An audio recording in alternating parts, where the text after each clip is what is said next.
은혜를 생각해 주시면 감사합니다. 할렐루야. 오늘은 6월 마지막 주일입니다. 한 해를 시작하고 반년이 지났습니다. 지난 6개월을 지켜주시고 인도하여 주신 하나님께 감사와 찬양을 올려드립니다. 앞으로 남은 6개월도 한결같으신 하나님의 은총이 여러분 모두에게 차고 넘치시기를 주님의 이름으로 간절히 축원드립니다. 저는 오늘도 지난주에 이어서 다윗에 관한 이야기를 본문으로 정했습니다. 그렇지만 지난주와는 정반대의 말씀으로 곧 다윗의 불신이 아닌 참 믿음과 순종에 대해서 살펴보고자 합니다. 오늘 본문 사무엘상 17장의 말씀은 다윗의 생애에서 가장 유명한 사건이라 말할 수 있는 그와 같은 참으로 중요한 사건이 나오고 있습니다. 아마 세상 사람도 다 아는 그와 같은 사건입니다. 그래도 오늘의 본문을 좀 더 깊이 이해하기 위해서 이 사건의 이야기를 잠시 소개해 보고자 합니다. 이스라엘이 가나안에 정착했지만 그들을 위협하는 존재들이 많이 남아 있었습니다. 그 가운데 가장 강력한 자들은 다름 아닌 블레셋 사람들이었습니다. 그리고 자주 전쟁을 걸어왔습니다. 그런 상황에서 다윗의 세 형제는 사울 왕의 군대에 속해 있었습니다. 그러던 어느 날 아버지 이새가 다윗에게 형들에게 곡식과 빵을 가져다 주면서 형들이 잘 지내고 있는지 한번 살펴보라고 그렇게 심부름을 이제 시켰습니다. 다윗은 군영에 도착해서 형들을 찾게 되었습니다. 그때 블레셋의 거인 골리앗 장군이 이스라엘 군을 비웃고 있었습니다. 골리앗은 무려 40일 동안이나 매일 아침, 점심, 저녁을 통해서 이스라엘을 도발해왔습니다. 누군가 나와 1대1로 겨뤄보자. 만약 네놈들의 전사가 이기면 우리 블레셋은 너희의 노예가 되겠다. 그러나 내가 이기면 네놈들은 우리의 노예가 되어야 할 것이다.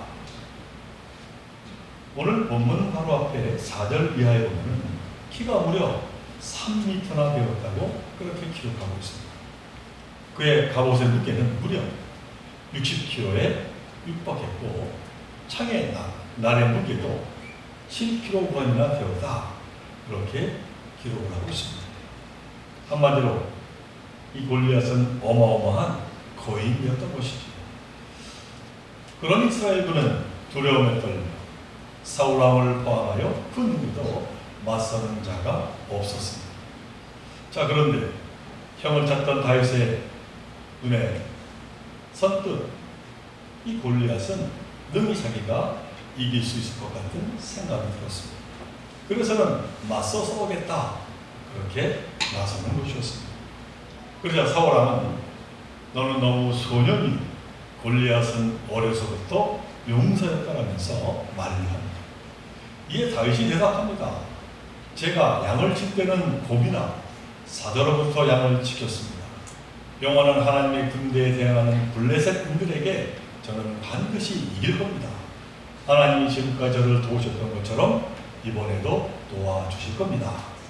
그리고는 다윗은 시내가에서 준 매끄러운 작은 돌 5개와 물매를 들고 골리앗과 싸우러 나가게 되었습니다. 자, 이 같은 모습을 본 골리앗은 어떻게 했을까요?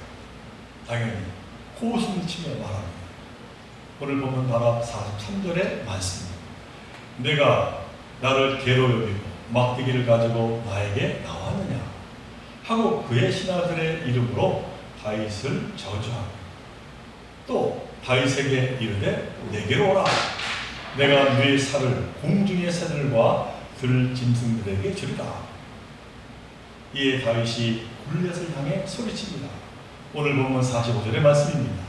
너는 칼과 단창으로 내게 나와오군 나는 만군의 여호와의 이름 곧 네가 모욕하는 이스라엘 군대의 하나님의 이름으로 네게 나아가노라.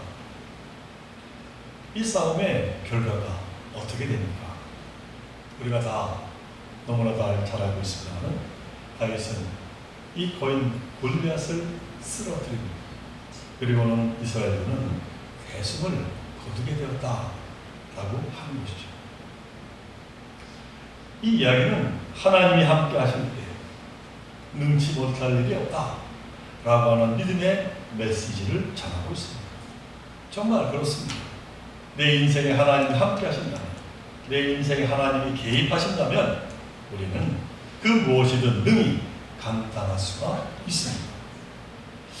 자, 그런데 오늘 이 말씀을 통하여 우리가 눈여겨보아야 할 것이 있습니다. 그것은 과연 이 다윗의 적은 정말로 골리앗인가? 라고 하는 물음입니다. 왜냐하면 언뜻 보기에는 다윗의 적이 골리앗인 듯 보이지만 사실 그렇지가 않기 때문입니다. 그리고 실제로 이 골리앗이라고 하는 이름은 오늘 본문이 들어있는 사무엘상 17장 안에는 딱 2번밖에 나오지 않고 있음을 보게 됩니다. 이에 대해서 또 다른 인물이 나옵니다. 또 다른 인물의 이름이 계속해서 나오는데 그는 다름 아닌 사울 왕입니다. 무려 사울 왕의 이름이 18번이나 오늘 이 17장 안에 등장하고 있다는 것이죠.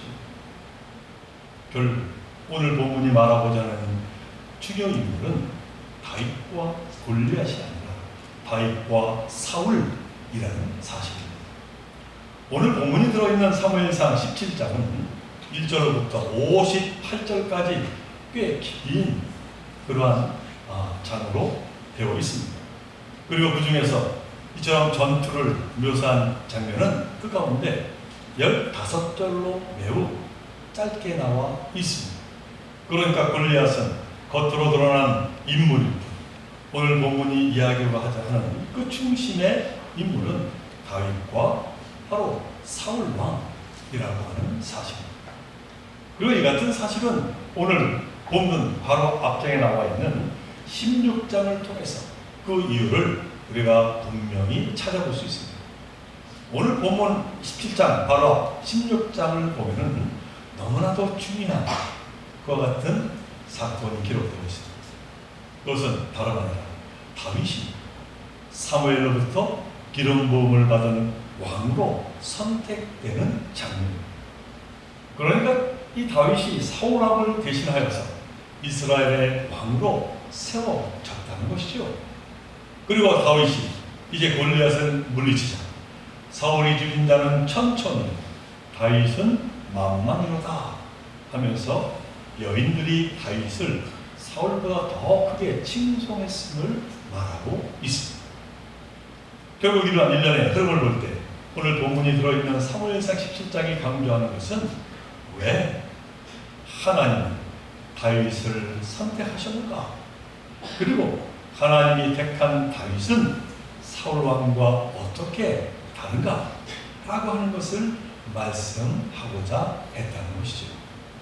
그러니까 단순하게 다윗의 그 믿음이 골리앗을 쓰러뜨렸다 라고 하는 그 표면적인 승리 이상으로 하나님이 왜 다윗을 선택하셨는지, 그리고 하나님이 선택한 다윗은 사울과 어떻게 다른지를 말씀하고자 한 것입니다. 자, 그렇다면 먼저 다윗과 비교되는 사울은 과연 어떠한 인물이었을까요? 오늘 본문에서 골리앗에 대한 묘사는 여러모로 사울을 생각나게 합니다. 오늘 본문에서 골리앗은 거인으로 묘사되고 있습니다. 특히 성경이 골리앗의 키를 3m나 된다 이처럼 굳이 언급한 것은 그것이 사울과 비교되기 때문에 의미가 있습니다. 자, 그렇다면 사울의 키는 어느 정도였을까요? 사무엘상 9장 2절에 의하면 보통 사람들보다 어깨 위만큼 더 컸다, 그렇게 사울의 키를 이야기합니다. 자, 그렇다면 구체적인 수치는 불확실하지만 아마 2m가 넘었을 것입니다. 꽤 큰 신장을 이 사울이 가지고 있다. 그렇게 생각해 볼 수 있습니다. 또한 사무엘상 8장 20절에서는 이스라엘 백성들이 사울에게 모든 이방 나라들처럼 우리의 왕이 우리를 다스리며 그 왕이 우리를 이끌고 나가서 전쟁에서 싸우기를 바란다라고 요청합니다. 이 말은 그러니까 그들 이스라엘 백성들이 왕을 원하는 이유는 전쟁을 이끄는 존재가 필요하다라고 하는 것이죠. 그리고 사울, 바로 그 기대에 걸맞는 너무나도 키가 크고 강하게 보이는 그 외모를 가진 인물이었던 것입니다. 그렇게 이스라엘 백성은 이 사울을 왕으로 세우는데 너무나도 좋아했고 찬송했음을 성경은 봅니다. 자, 그런데 그러한 사울 지금 어떠했습니까? 자신보다 키가 더 큰 거인 골리앗이 나타났을 때 그는 진영에 숨어 두려워해 한 발짝도 나가지 못했던 것이죠. 이제까지 사울은 여러 전쟁에서 승리를 거두었지만 이번에는 자신보다 더 큰 거인이 등장하자 그만 그 싸움을 망설이게 되었다라고 하는 것입니다. 자, 이에 반하여 다윗은 어떻습니까?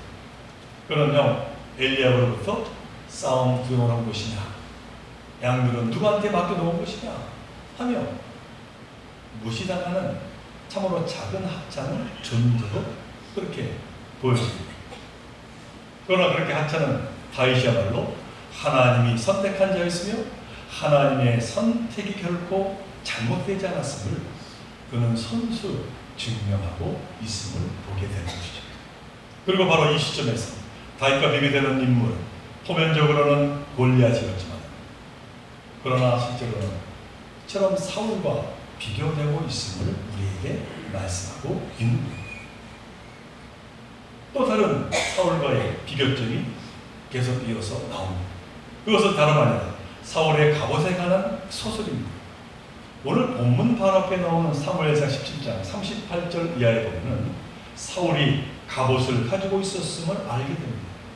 그런데 그 당시에 갑옷은 흔한 것이 아니었습니다. 그래서 한정된 사람, 곧 왕이나 장군과 같은 사람에게만 지급되던 것이었습니다. 그러니까 이스라엘과 블레셋과의 전쟁에서 갑옷을 입고 싸울 수 있는 자는 그 대표적으로 사울과 골리앗 이 둘이었고 바로 이 둘이 호족수였다라고 하는 것이죠. 그러나 사울은 골리앗이 들어오기에 싸움에 나서지 않았던 겁니다. 그런데 예상치 않은 일이 벌어졌습니다. 갑옷도 입지 않은 다윗이 골리앗 앞에 당당히 서게 된 것이죠. 그리고 골리앗을 향하여 외칩니다. 오늘 본문 47절의 말씀, 여호와의 구원하심이 칼과 창에 있지 않으면 이 무리에게 알게 하리라. 전쟁은 여호와께 속한 것인지 그가 너희를 우리 손에 넘기시리라. 우리는 여기서 두 가지의 서로 다른 싸움의 방식을 만나게 됩니다. 그 하나는 세상에서 통용되는 너무나도 상식적인 방법으로 힘과 크기로 다투는 싸움 방식.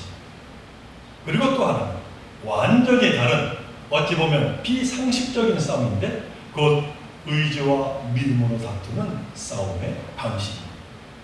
자기 두 싸움 방식에 있어서 사울왕은 첫 번째 싸움 방식을 택해 왔습니다.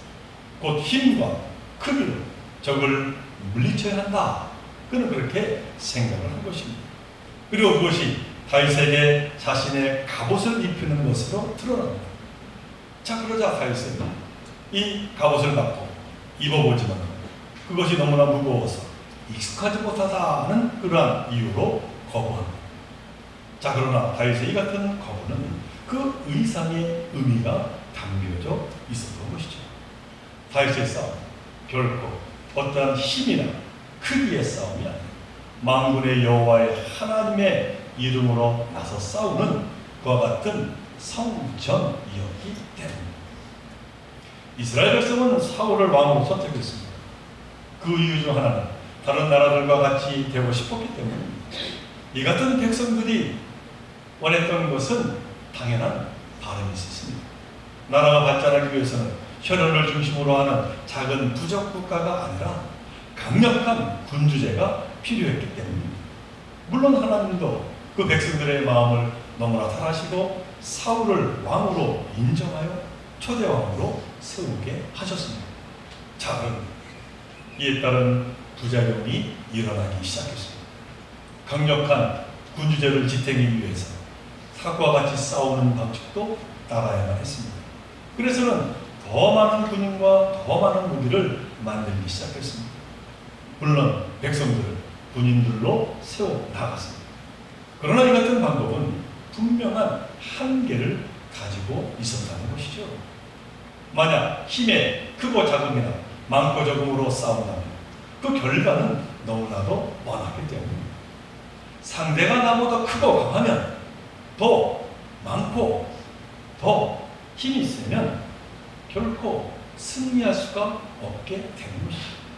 그리고 이것은 사울 왕의 생각이고 이스라엘 백성들의 생각이었던 것이죠. 자, 여기 하나님은 인간의 생각과 기대를 초월하여 한 젊은 목동을 선택하십니다. 그가 바로 다윗입니다. 그리고 이것은 이스라엘 백성에 대한 하나님의 가르침이었다라고 하는 것이죠. 하나님은 많건 적건 승리를 주시는 분이시다. 바로 이것을 믿음 강한 다윗을 통해 보여주시고자 했다는 것입니다. 잠언서 21장 31절은 이와 같은 진리를 분명하게 말씀을 하십니다. 싸울 날을 위하여 마병을 예비하거니와 이김은 여호와께 있느니라. 좀 쉬운 세번역으로 제가 다시 한번 읽어드립니다. 전쟁을 대비하여 군마를 준비해 승리는 오직 주님께 달려 있습니다 하는 말씀. 사랑하는 교회 성도 여러분, 오늘 본문 우리에게 너무나도 중요한 교훈을 말씀하고 있는 것이죠. 보다 많고 보다 힘이 세다는 것과 무언과 전혀 다르다라고 하는 이 두 개의 대비를 말씀하고 있는 겁니다. 우리가 이 세상 살아갈 때 보다 많은, 보다 넉넉함은 우리에게 기쁨과 행복을 정말로 주는 것 같습니다. 물론 적은 것보다 많은 것이 좋고 넉넉한 것이 좋지 않겠습니다. 그러나 그것이 우리가 살아가는 데 있어서 절대 가치는 아니라는 것이죠. 우리가 잘 아는 성경에 나오는 사사 삼손은 그 누구보다 강했습니다. 그러나 그 강함이 그에게 참 기쁨을 주지 못했습니다. 그의 마지막 삶은 너무나 비참했음을 우리가 압니다. 솔로몬 왕은 또 어떻습니까? 솔로몬은 그 누구보다 부유한 왕이었습니다. 그는 많은 것을 누리며 살았습니다. 그러나 그 풍족함이 하나님을 떠나게 하는 원인이 되었습니다. 그 결과 그의 말년은 그의 자녀들과 함께 너무나도 불행한 실패 그 자체였음을 우리에게 말하고 있는 것이죠. 그러나 반면에 아브라함은 어떻습니까? 그는 풍족함을 뒤로하고 하나님을 향한 믿음만을 가지고 자신의 고향을 떠났습니다. 자신의 그 많은 것, 크고 많은 걸 내려놓았던 것이죠. 그러나 그 결과 그는 모든 일의 축복의 통로가 되었습니다. 그리고 오늘 본문에 나오는 다윗은 어떻습니까?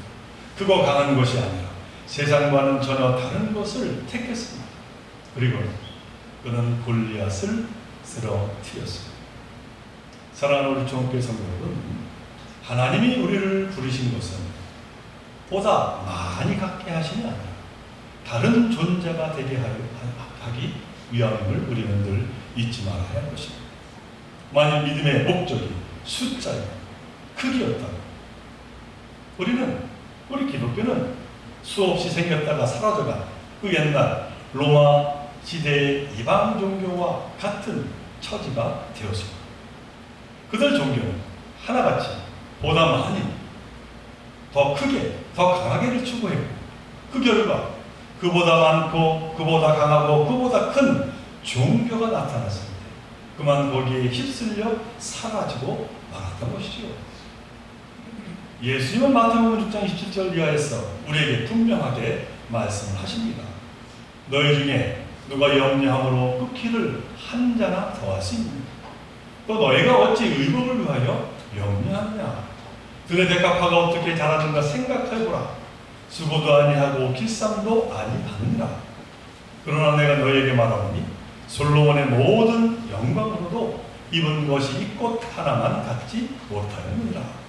오늘 있다가 내일 아궁이에 던지우는 들풀도 하나님이 이렇게 입히시거든 하물며 너희가 그냥 믿음이 적은 자들아, 그러므로 염려하여 이르기를 무엇을 먹을까, 무엇을 마실까, 무엇을 입을까 하지 말라. 이는 다 이방인들이 구하는 것이라. 너희 천국께서 이 모든 것이 너희에게 있어야 할 줄을 아시느니라. 너희는 먼저 그 나라 그 일을 구하라. 그리하면 이 모든 것을 너희에게 더하시리라. 우리가 이 세상 살아갈 때 참으로 많고 크고 이것은 상대적일 수밖에 없습니다. 그러나 하나님이 함께하여 주실 때 우리는 그 무엇과 비길 수 없는 절대적인 삶을 살아낼 수가 있는 것이죠. 바라기는 다윗과 같이 다른 존재로 하나님 이름으로 나아가는 그와 같은 참된 믿음의 삶을 이루어가는 저와 여러분 모두가 되시기를 간절히 바랍니다. 그럴 때 우리는 능히 세상과 싸워 이기게 될 줄 믿습니다. 나에게 있는 모든 문제와 모든 여러 가지 힘든 일들을 능히 감당해 낼 수 있으리라 믿습니다. 정말 하나님 우리에게 우리가 원하는 것보다 좋은 것을 더해 주시는 분이십니다. 하나님의 그 선한 계획은 언제나 우리와 함께 하십니다.